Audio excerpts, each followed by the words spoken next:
It was so cool. You and I have gotten to meet through Ryan. And if you all remember Ryan has a really cool kind of the Airbnb of boats. Yes. We found the companies together at the same time. You were founding your companies at the same time? Yes. Got it. Wow. Okay, cool. That's awesome. I didn't know that. Yeah, so you founded your company then maybe like, what, 8 years ago about? 2016. Nice. Okay. Sounds good. So maybe we can backtrack for a second. Maybe in your own words, who is the woman, the myth, the legend, Miss May? Hi everyone, I'm May. I'm currently leading the marketing effort at 123 in Taiwan.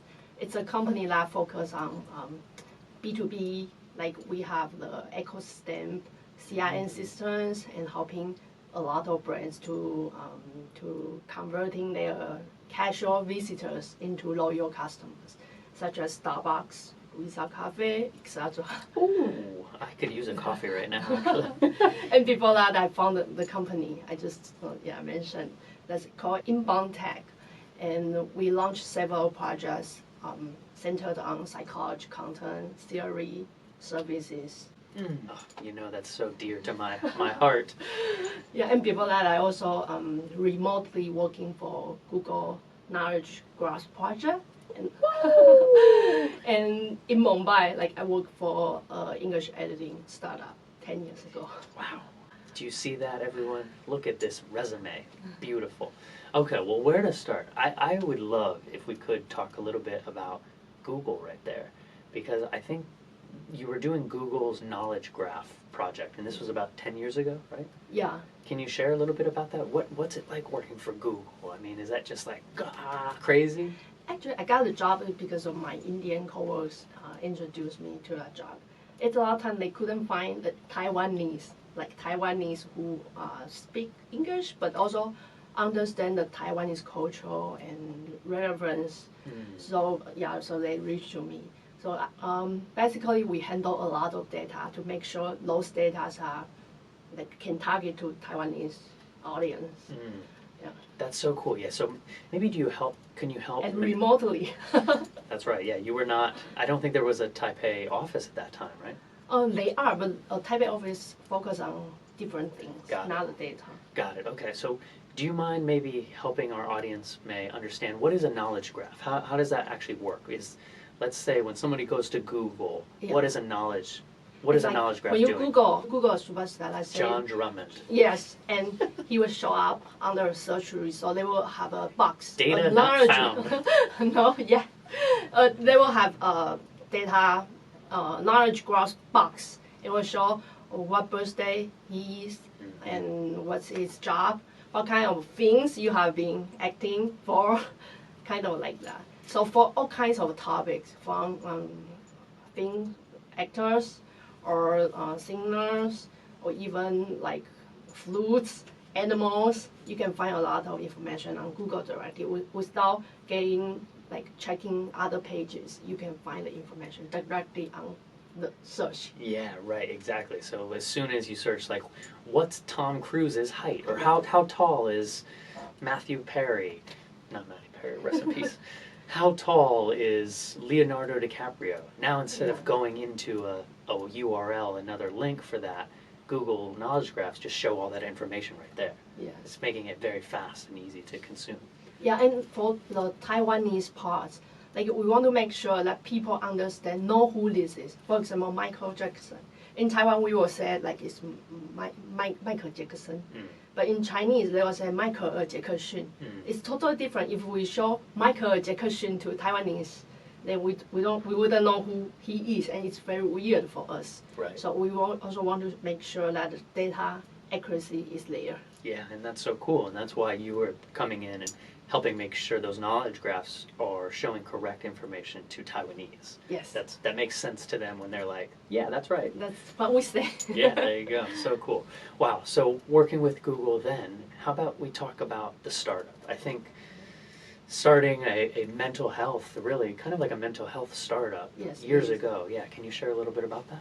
Yeah, so right after my work with Google Knowledge Graph project, I was thinking that I want to start a new company by myself. So at that time, we launched several projects that are all centered on the psychology theory and like services. Yeah. So like there are one well-known platform, educational platform called Lost Love Garden, 失落恋花园. It offers like emotional tracking tool, questionnaire, or ebooks and online courses, so people can access this kind of self-help information later. And we also have like annual conference that like people will come and then listen how these psychologists, counselors sharing their stories, and people will come and join this. And we also offer EAP services. That's for corporations. Yeah, I love that. Wow. And you're no longer focusing on that, though. I already this is a good word. You've already exited. Exit the company. Exited, yeah. So I loved my baby. Hopefully in good hands, though, other people's hands. Yes, I think it's good. Like when at one stage, I feel it's good to let the baby to be taken care by other guardians, because that can make sure it goes to different level and continue to make good to the society. Yeah, it's so cool. And then from there, that opened a new door to your marketing director life. Yeah. And you said some interesting vocabulary that I think our audience should know. CRM. Yeah, so some interesting vocab right there, was CRM, and that's customer relationship management. And these are great services online that can just make, when you have, all of a sudden you have all these fans or you have all these clients, that's a huge amount of trying to message everyone, and everyone's asking for things. Yeah. So your company kind of focuses on helping sort all that out in one place, right? Yes, they don't have their own system, so yeah, right. They'll come to you. Yeah, they will actually, that system was embedded online, the LINE app. LINE, that's what that is. I was trying to remember. Okay, yeah, yes. So because right now on LINE official account, you cannot manage your customers. You don't have the membership card, right, or really vouchers or birthday gifts. So like, because in the past, people, like brands actually don't need CRM system. You build a product and people will buy for it. But right now it's kind of like the era of relationships. So it's very important to build relationships with customers. We have this kind of system that embeds on top of LINE official accounts. Oh, LINE. LINE, the super app in Taiwan. Super app, for sure. Yeah. So the brands can use this system to communicate with their customers, like offer them advanced loyalty programs and send them birthday gifts, etc. Which is probably what you're in charge of for marketing, right? It's like making sure everyone knows when it's their birthday. Grows the customer base. Yeah, right. Send them like cute little pictures or little marketing stuff. So yeah, shout out to you doing that. Wow. So what a wild, beautiful career you've had, May. I mean, I'm thinking, have you always been so ambitious? You just seem like you're just like, wake up every day, ready for life. Yeah, I think I'm kind of like goal-oriented person. I set goals for my like entire life, and I also frequently reflect back, like who I am 3 years ago, 5 years ago, and what I wanted that time. And to make sure I'm on the track that to be who I am. But generally, sometimes you want to be so rich, but you are not that rich. But it's okay, you are set like 3 years after, the goal for 3 years after, 10 years after. So I think it's very important to have goals all the time. I love that. My whole life, I didn't really believe in goals. But for the past 2 years, I've been journaling. And the journaling has actually acted kind of as a goal setting for myself. And I love this beautiful app. No sponsorship or anything. It's called Day One. And now when I look back for that day, let's say today, I look back, it tells me, hey, here's what you wrote about. And I'm like, oh my gosh, I was talking about, I want to work in this, do this, I want to make sure I'm doing this. Yeah, and it's acted as like goals. Yes, exactly. How did you... This is a little random. This is my interest. What made you aware of goals at a younger age? Do you remember how you became aware of that? I don't know. Yeah, because I always... Yeah, I was just born with this. Yeah, so you just knew, like... And I find there's another trick on me is I like to have the sense of ritual. Ritual? Ritual. Like, yeah, sense of today I ritual. do this, or I start my morning like No, this. because we are human beings and we are lazy all the time. You have to admit, no one is like, oh, I'm always so disciplined. So setting this ritual, for example, I'm make sure I go to gym twice a week. Then I will make sure in the morning I wear gym suit that day. And then so I will go to gym. So when you finish your work, you go straight to the gym. Yes. Smart. So like set a ritual. Like, and if you are like have exams or something you need to study, then make sure you bring those books and then do something.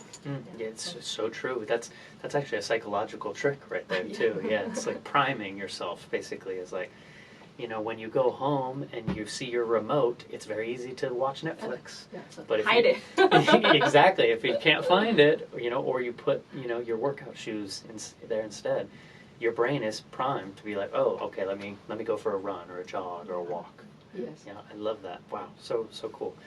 Well, May, what do you think is next for you? I know that's or if you're okay sharing a little bit of your goals, what are some future goals you might have? I think in the future I will still work my own. Like right now, beyond my full-time job, I also have my own consulting firms that are like helping brands, rich brands, to grow their business, to do marketing stuff. So I think like in the long term, I still want to be much free, like can control, can have ownership to my own life. I love that. And be more rich. Like even exit the inbound tech, I don't really get like financial freedom, but I think in the 10 years after, I would like that dream to come true. There we go. You've set it in your goals, and it's a great word here for our audience is autonomy. I think something that's a big goal of mine is to make sure I have autonomy over my life. It's I don't want to be in an office every single day. Now you need to play that role sometimes, right? Yes. You need to go and pay your Even dues. my boss give me a lot of freedom. Yeah. So he gives you or she gives you autonomy. Yeah, she gives. And that feels good, right? Yes. And oftentimes, psychological trick here, guys. If your boss is, or you are a boss of a company, if you give oftentimes good employees autonomy, they work harder. Yes, of course. Yeah, and they want to. There's more loyalty then to the company because they feel good. They can take care of their family. They can, if you know, instead of being like, oh, lying, I need to go run some errands. Like, hey, I'm out of the office today. I'll be back tomorrow. You know, all good. I love it. Well, May, I wish you continued success. I love hearing about your. We're gonna have to do a whole nother episode on your goals. But can we switch to talk a little bit more about the story of your language because. Yeah. It feels like the thread of your life has been you've used English in these opportunities in India, in Taiwan with Google, startup companies. How did English come into your life? I think we learn English everyone, like, well, like exams. Well, it doesn't mean you learn it though, right? A lot of my Taiwanese friends are like, I hate English. Right. Where do you think English really like stuck for you? I think knowing how smart and intelligent you are, right? You were probably great with your exams, but that's a subject, maybe you don't want it. But when did it make sense that you needed it? I remember like the first time I went abroad and I couldn't speak like at all to the foreigners. I know what they are talking, but I don't know how to discuss or anyway, I just don't know what to talk to them. That's scary, so, right? Yeah, it's so scary. Like I want to say something and I don't know what to say. So at that time, I start to like practice my English. Even though right now I still don't feel my English is good enough, like proficiency. However, I think once you have that thought and you can express yourself well. And in university, one summer, I do that kind of working holiday in Los Angeles. Yeah. And there's an amusement park called Six Flags. I love Six Flags.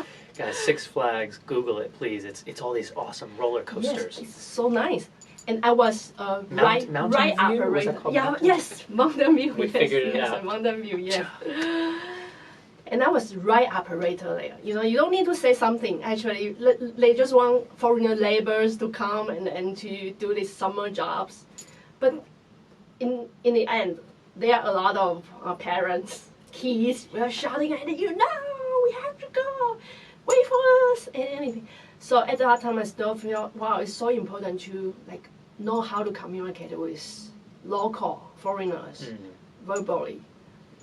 Wow, yeah, so I'm just thinking, guys, a ride operator, you know, when you wait in line for maybe an hour, you're angry, you're hot, you get up, you see May, right, and you're just like, or hopefully you're like, yay, we made it. But yeah, there's so much talking right there. And Americans, they're just probably talking so fast. Yes. You know, they think you're from like they think you're from America, right? Yeah, they don't think like I'm from Taiwan or something. They just talk to me normally. Yeah, right. And then you got better and better. Wow, yeah. Oh, Six Flags. Hopefully it was a good experience, not too crazy. Yeah, that's my starting point. There we go. Well, thinking about that, maybe, do you mind sharing maybe any advice or tips? You know, you were pushed into it. That's a great environment. But did anything really help you get better or get more confident right there? I think many people, like in Taiwan especially, they are afraid of speaking English because they are afraid of making mistakes. And not just English, like everything. So they are afraid to raise their hands in the class and then to ask questions, to try many things. But I think once you are not afraid of making mistakes, you can speak good English. Or not good, you can communicate with people. And people will find you interesting. They will have more engaging conversation with you. Even you don't speak that good. And send to all aspects into life. Well said. It's a great metaphor for life right there. It gets past the question of like, oh, where are you from? You know, oh, your English is so good, to be like, oh, wow, you started a company? Like deeper, and, you know, if you want to, you know, then you have more interesting things to discuss with people. Oh, you failed? It's a good conversation too. That is a good thing, yeah. So just not afraid of that's a real one, yeah, right? Is how many times you failed at something, right? You made a little mistake, but you look back and you're like, oh, that mistake helped me do this. It's great growth, yeah. Wow. A question I love to end the show with, May, is if you could go back and share any advice with yourself, would there be anything? I think I would tell her that you are so brave. You are doing an amazing job. Because actually right now I don't feel myself as brave as the younger version of me. Like as we go older, we start to have a lot of consideration in life. Even I'm still brave enough, but just not as much brave as I was. Wow, so your younger self was more brave. Yes, I was like India. Yeah, right. You were in Mumbai, right? Yes, and it's also like there are so many bad news, but I still went. Yeah, so it's like I was so brave. Wow, yeah, that makes me reflect on my life a little bit too. Is I went to India almost 14 years ago, and I remember when I was leaving the U.S., everyone was like, you're gonna die, like you're gonna get food poisoning, and I was like, no, I'm going, you know. And there was no phones, like I wasn't using a smartphone at that time, like no internet, like, and I just went, wow, like, thank you, brave, we were brave. And now I'm like scared. I'm like, oh, my dogs, my partner, like my company, no, more considerations. So I think we should learn from our younger versions, still to have less spirit to face our life. Well said. Thinking about this, has English played now a role in all of your life? I mean, all the work that you've done recently, are you still using English at some stage? Right now, not so much as before in foreigner surroundings, but I have foreign friends, and some of them don't speak English, don't speak Chinese, even at like nice. Yeah, so we sometimes still use English. That makes me think. I'm pretty sure. Are you learning how to drum right now? Oh yes. Like, so cool. That's my this year's new goal. I drum because 20 years ago I wanted drumming when I was in high school, but at that time I was a swimming leader, school leader, so I don't have the chance to drumming. And from this year I think it's my time. Wow. Then so I started drum this year. So cool. Wow. So do you try to like do a new hobby every year? Yeah, every year, every 2 years, try to learn something. Like a few years ago, I challenged myself by the triathlons and snowboardings. I'm also learning French right now. Oh my goodness. Wow. What's been your favorite hobby? I think learning is just fun. Yeah, you just love learning. I can tell. Yeah. You just love doing that new thing, immersing And yourself. like they are a to-do list today. I bet the goals are a lot. Wow. So cool, May. Well, where can people reach out to you, maybe find you on social media or LinkedIn and learn more about your life? Interestingly, I don't marketing myself. I always think marketing is a professional thing. It's a strategy thing, so I don't like to do personal promotion in social media. But you can still find me at mayyangtaiwan.medium.com. Like I have a small blog that people can find me.